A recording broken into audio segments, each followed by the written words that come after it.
Okay, the next exercise that we're going to do is called the word association game. All I want you to do is look at the card and I want you to say the first thing that comes to your mind. It doesn't matter how silly it is. This thing is silly. He's silly. This thing is pompous. This is boring. This is happy. This is angry. This is psychosomatic. I don't even know what that word is. It just came to my mind. Angel. Truck, zoo, lonely, gambling, you know, whatever comes to mind when you see these. It doesn't matter how dirty, disgusting, weird, strange, funny it is, just say it. Naked. You can kind of see why I got that though. Party, freedom. Anything that comes to mind, that is literally what you're going to say. Now, what people tend to do is they tend to freak out. If you've ever played the word, association game, it's basically one person says a word and then you have to say the first thing that comes to mind when they say that word, and then going on and on and on through different people. This association game is the first thing that you think of when you see the card. So this is on a little jolly. This is fighting, this is climbing the corporate ladder, you know, all of these things. They won't necessarily make any sense. Sometimes they might make sense, but literally the one thing that you shouldn't be doing by the time you get to this exercise, you just keep going over and over and over again until you get to the point where you're confidently saying out loud what you're doing. Now, I do this with a lot of people in a class, because we do a tarot card class much like this. In real life with real people instead of me and just a camera.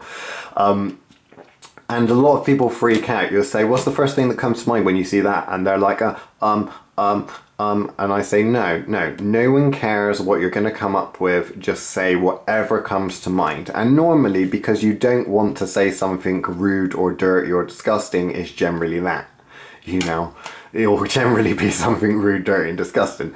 But it doesn't matter, because at the end of the day, all this is getting you used to is confidently saying out loud what is coming to your unconscious mind. Now, when it comes to magic and when it comes to psychic work, it's the unconscious mind that we're working with. Our conscious mind has a habit of getting in the way, and what we want to do is make sure that the images and the psychic messages and things like that will come from the unconscious. Now, we need to steady the conscious mind and make it quiet in order to let those unconscious images, words, things like that come through. And one way that you can do that, or a good technique that will start you off doing, is to do this. Because at the end of the day, all of these weird things, when I say someone's off to go and beat someone up, that's the first thing that came to mind there. Well, it might not make sense, but that is the first thing that's coming through from my unconscious mind. What does that say about me? Having a jamboree. That's what. This is an easy game that you can use. So once you've gone there, just go back again. You know, tambourine, horse, idiot.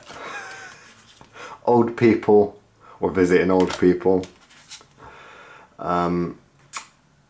See, I struggle to do this, so I should be doing this as well. I just see a tree, someone at work. Not necessarily saying what is the card, just the first thing that comes to mind. Bucket and spade. I mean, where did I get bucket and spade from that? I don't know. Given to the poor. Church. Balancing of an equation. Church. Tap dancing. God. The sword and the stone. A queen. A very old one. On my way to get to work in a hurry in the morning, you know, all of these things. Generally, if you do this for longer periods of time, what you'll start to see is at some point you'll just pick up on something. So what I tend to see people do is they'll just look at it, and if they do come out with something, they'll normally just hone in on a specific part of the card. So someone might just say, oh, sword, sword again, being banged, you know, stealing, these sorts of things. And then they'll start to apply slightly more in-depth images, or things might pop to mind. So looking at this, they might immediately say deportation, you know, things like that, that are not necessarily concepts they're not parts of the card, or they're not parts of the picture per se. Like this is swords, so you might say swords, but they might start to build stories. There might start to be a story or something like that that comes through to them, which is important with divination, because that's essentially what you're doing. You're trying to gather a huge story or a lot of information just from one or two cards. Now when you get from the old kind of books, like the things that come with the cards, the little booklet that tells you each information, if you've only got one meaning per each card and you're shuffling the deck, there's not a lot that you're going to get from that. However, if you can just take this one card and come up with millions and millions of different meanings, you know, and really start opening the card up, then you'll be able to get, that will be a focal point for information to start coming to you.